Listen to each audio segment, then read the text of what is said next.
నమస్కారం, నేను మీ జాహ్నవి. మనతో ఉన్నారు ప్రముఖ జ్యోతిష్య వాస్తు పండితులు, జ్యోతిష్య వాస్తు శిక్షణ నిపుణులు, లలిత ఉపాసకులు బ్రహ్మశ్రీ నానాజీ పట్నాయక్ గురువు గారు.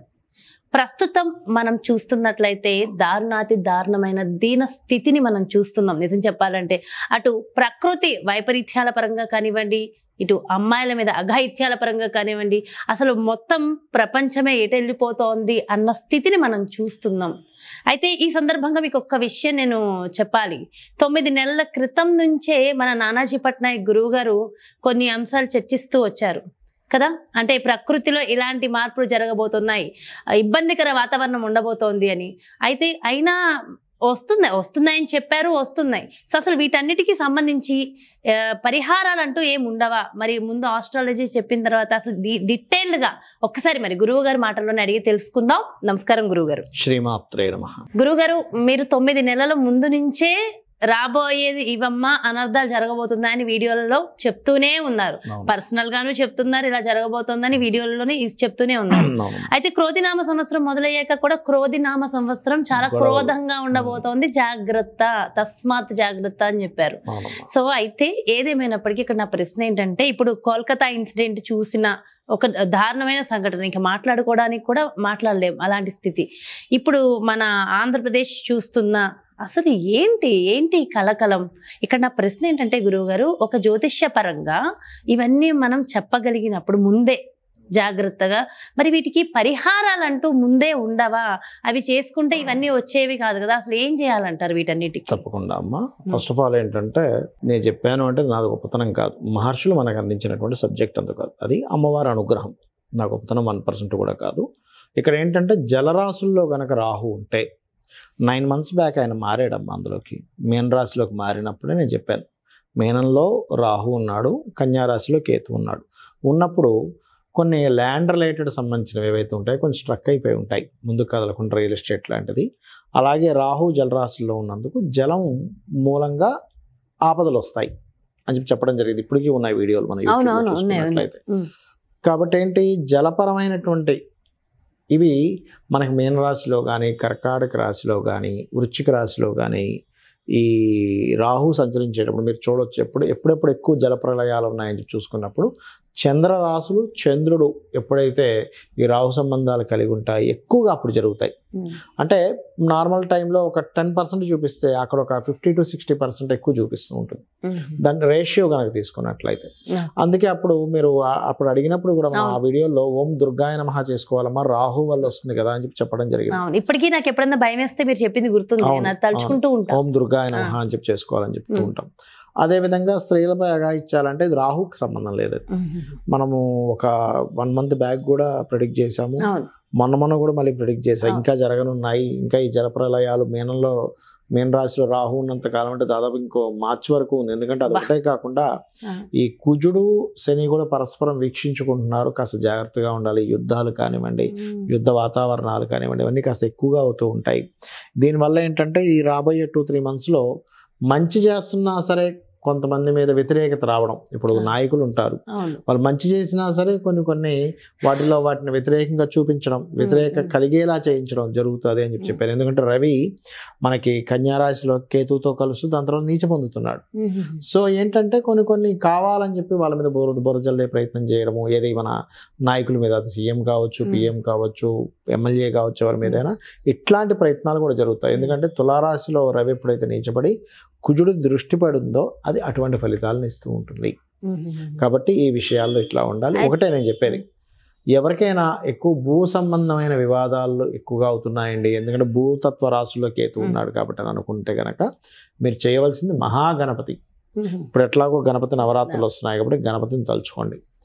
అదేవిధంగా ఎక్కువగా ఈ జల సంబంధించిన ప్రదేశాల్లో నివసించే వాళ్ళు అప్రమత్తంగా ఉండాలి. రాబోయే ఇంకొక 6 నెలల వరకు ఈ ప్రభావం అనేటువంటిది ఉంటుంది. దీంతో పాటు పర్టికులర్గా వీలైనంత మటుకు జలముతో గణపతిని గనక అర్చించినట్లయితే జల సంబంధంగా మీకు వచ్చేటువంటి ఇబ్బంది రాకుండా కూడా గణపతి చూసుకుంటాడు.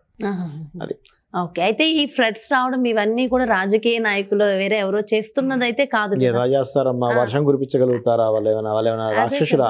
అదే కదా అసలు. అయినా సరే వాళ్ళ మీద నిందలు రావడం ఏంటో ఇదంతా.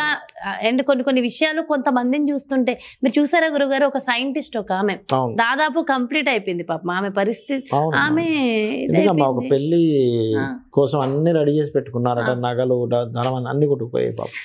అసలు చూసారా, మనుషులు కూడా వెళ్ళిపోతూ ఉన్నారు. అంటే జలరాశుల్లో ఉన్నప్పుడు ఇట్లాంటివి జరుగుతుంది. మరి ఇలాంటి వాటికి పరిహారాలు అంటే మనం చేసుకునే పరిహారాలు ఇండివిజువల్ గా చేసుకోవాలా, మొత్తం లోకం సుభిక్షంగా ఉండడం కోసం ఏమైనా చేయాలంటారా? ఒక విషయం అమ్మా, ఇలాంటి విపత్తులు రాకుండా ఉండడానికే ఆలయాల్లో అప్పుడప్పుడు లోక కళ్యాణార్థం హోమాలు అవి చేస్తూ ఉంటారు.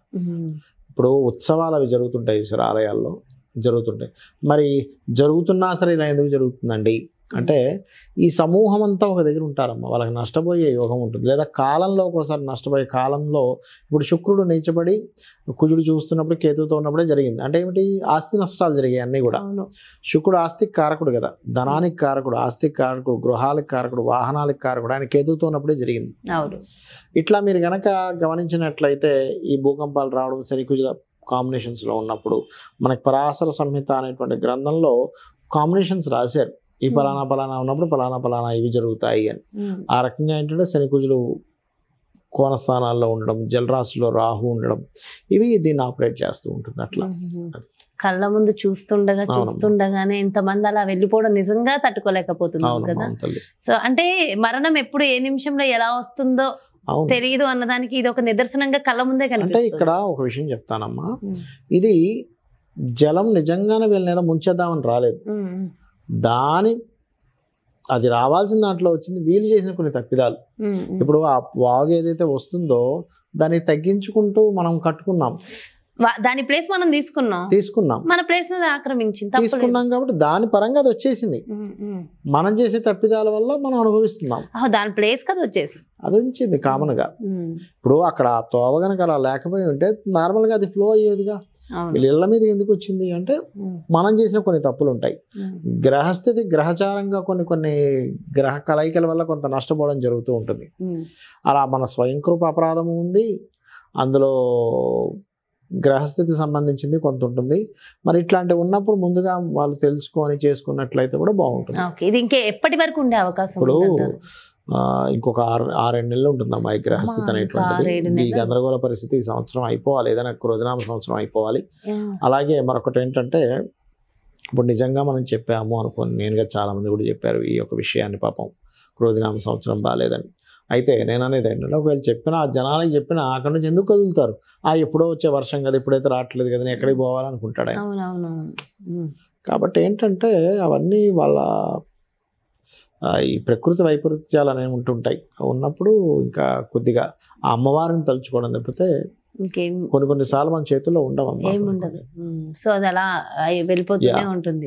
సో ఇలాంటి వాటికి పరిహారం అంటే నిరంతరము దైవ నామస్మరణతో ఉండడం, దుర్గానామాన్ని. ఎందుకంటే ఇప్పుడు రాహు వల్ల వచ్చింది కాబట్టి దుర్గానామ స్మరణే రక్షిస్తుంది మనల్ని. సో ఎన్ని కోట్లుండి ఎంత ఆస్తుండి ఏం ఉపయోగం ఈ రోజు?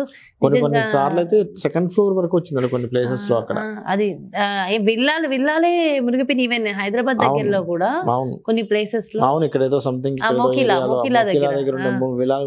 మునిగిపోయినాయి. మనకి ఇంకా హైదరాబాద్ తక్కువ అమ్మా, విజయవాడలో చాలా ఎక్కువ జరిగింది.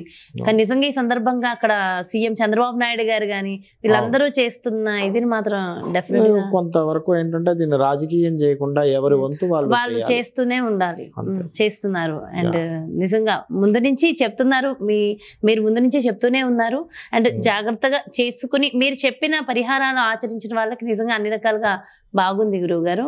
అండ్ ఏదేమైనప్పటికీ ఇప్పుడు అలాంటి ఆ ఫ్లడ్స్ ఇంకా ఫ్యూచర్ లో రాకుండా మంచి జరగాలని మనస్ఫూర్తిగా కోరు. ఫ్లడ్స్ అనేవి వస్తుంటాయమ్మా, దానికి మార్గం వెతుక్కోగలగాలి మనం. ఫ్లడ్ వచ్చినప్పుడు మనకంత వాటర్ వచ్చినప్పుడు అది ఏ మార్గంలో బయటికి వెళ్ళాలనేది క్లియర్ చేసుకోగలిగితే ఏ ఫ్లడ్ మనం ఏం చేయదు.